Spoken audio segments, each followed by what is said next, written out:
One of our leaders of the offseason program. A couple things going on yesterday and today. Know when he's going to be back. I'll probably leave those between me and Lamar. Where is Lamar? What are your thoughts about him not being there? Lamar Jackson and Jesse Minter get some grace here. I think it's okay that they can have an agreement that Lamar is not there. Yeah, Lamar is certainly a key piece of the team. I have a pretty good confidence level that we'll have a lot of attendance there. It's about us creating an environment where they want to be there. We have a ton of respect for the rules, that it's voluntary, so we need to make it an environment that they feel like they're getting better. I'm very confident that Lamar Jackson is not there. And in Baltimore, that means everything. A year ago, the Baltimore Ravens were the most electric offense in football, third highest scoring team in the entire NFL. Lamar was playing some of the best football of his career. People were talking dynasty. People were talking legacy. Then, 2025 happened. They fell out of the top 10 in scoring, dropped to 16th in yards per game, and for the first time as a starter, Lamar Jackson had a losing record. So when OTAs roll around and the cameras show up and Lamar isn't there, yeah, people are gonna talk.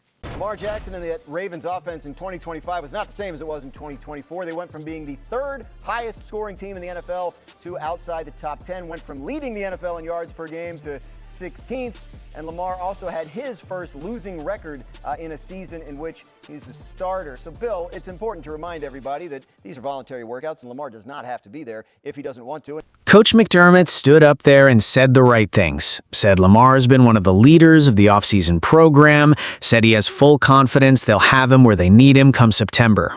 But you could hear it in the room. The follow-up questions kept coming. Where is he? Why isn't he here? And look, let's be honest about something real quick.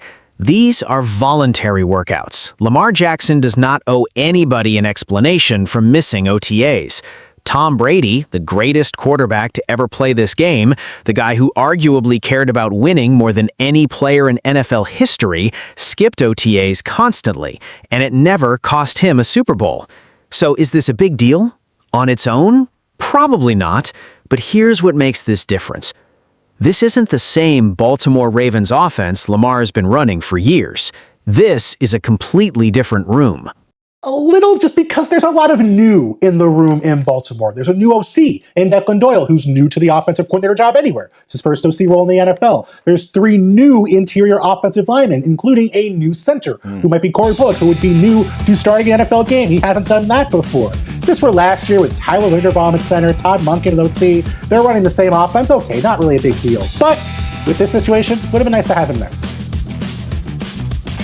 They have a new offensive coordinator in Declan Doyle, and this isn't just new to Baltimore. This is his first OC job anywhere in the NFL. He's coming from Chicago. He's largely a mystery. The assumption is he's bringing more under-center concepts, outside zone, play action, which actually sounds like a really exciting fit for Lamar's skill set, for Derrick Henry, for Mark Andrews. They drafted 2 big-bodied receivers, Elijah Surratt and Jacoby Lane, who seem built for exactly that system. On paper, this could be special. But, and this is a real but, they also have 3 new interior offensive linemen, including potentially a new starting center in Corey Bork, a guy who has never started an NFL game in his life. Chemistry on the offensive line isn't built in a meeting room. It's built on the field, with reps, together.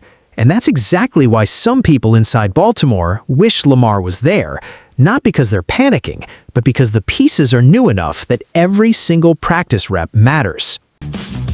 Yeah, the newness is going to be intriguing, particularly the scheme. Declan Doyle, bit of a mystery, coming from Chicago. Assumption it'll be more under center, outside zone, play action off of that, which I think could be a great fit for not just Lamar, but a lot of the players already on the team. Derrick Henry, Mark Andrews. They drafted a couple of large receivers, Elijah Surratt and Jacoby Lane, who I think makes sense for that offense. But to Bill's point, you got to see it all come together first, and I think it's going to be one of the more interesting developments in the league. Lamar has Let's talk about what actually happened in 2025, because the Ravens went quiet about it real fast. Third highest scoring offense to outside the top 10, led the league in yards per game, then fell to 16th. That's not a slight regression, that's a significant drop.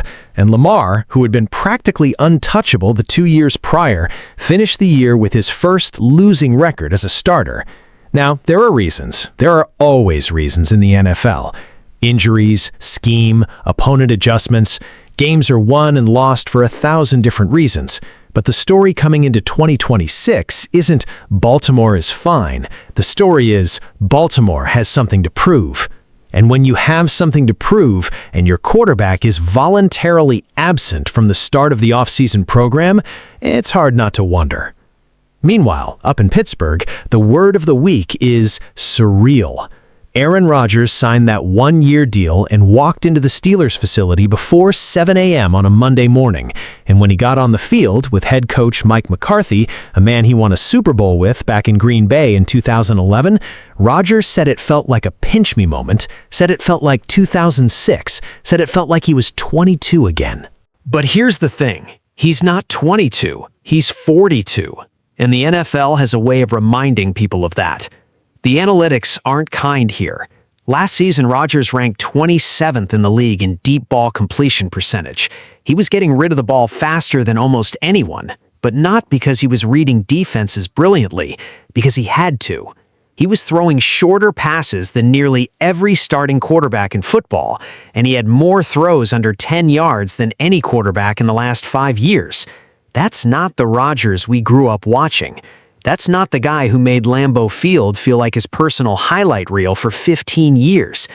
But McCarthy says he still has it, said he made sure to show that on day one. And maybe there's something there. Maybe a change of scenery, a familiar coaching voice, and one final year of motivation brings something back out of him.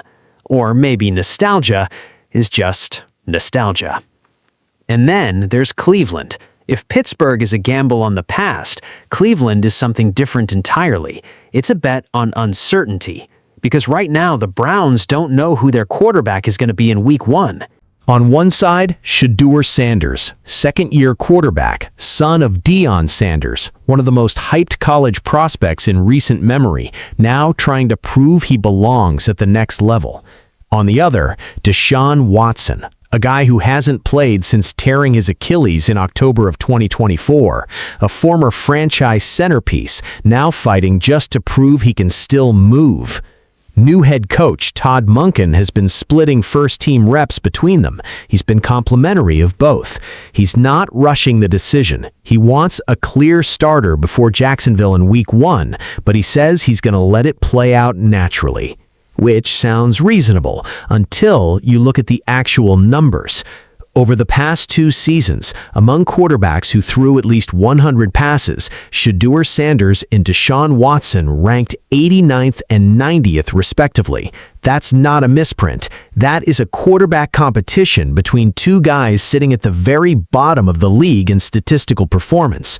So what do the Browns actually do to survive that situation? The answer, according to analysts, is simple and urgent. Run the football. Cleveland's running game was actually respectable in 2022 and 2023, ranked 14th in success rate. But after Nick Chubb went down with that devastating injury, the run game collapsed. Over the last 2 seasons, they dropped to 23rd. Whoever starts at quarterback for Cleveland, and there might genuinely be changes throughout the year, they're going to need that run game to carry weight, take pressure off the passing game, control the clock, make defenses respect a ground attack before anything else opens up downfield. It's not glamorous, but it might be the only real path forward.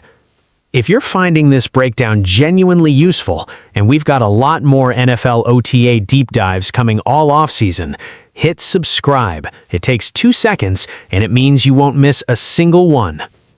Zoom out for a second and look at what this OTA week is actually telling us about the AFC. Buffalo feels energized under Joe Brady, looser, fresher. Josh Allen is healthy, but the defense has real questions. New coordinator, new system, and a run defense that was genuinely bad last year. Baltimore has the talent, they have the vision of a scheme that could be beautiful, but there are too many unknowns at too many important positions, and the most important player on the roster is on a voluntary absence that nobody wants to fully explain. Pittsburgh is betting that one more year of Aaron Rodgers and a familiar system with a familiar coach produces something worth watching. Maybe it does, but the numbers suggest the magic might be gone. And Cleveland is Cleveland. Quarterback uncertainty, a banged-up run game, and a new coach trying to hold it all together with positive energy and patience. Every single one of these teams has something to prove in 2026. That's the thing about OTAs. On the surface, they look like nothing. Guys in shorts, no pads, no contact, no real stakes. But underneath all of it, this is where direction gets set, where chemistry starts, where a quarterback competition quietly begins to tip one way, where a missing superstar sends a message, intended or not, that people will remember later in October. These moments don't always define seasons, but sometimes they do. And that's what makes June in the NFL feel like it matters just as much as January.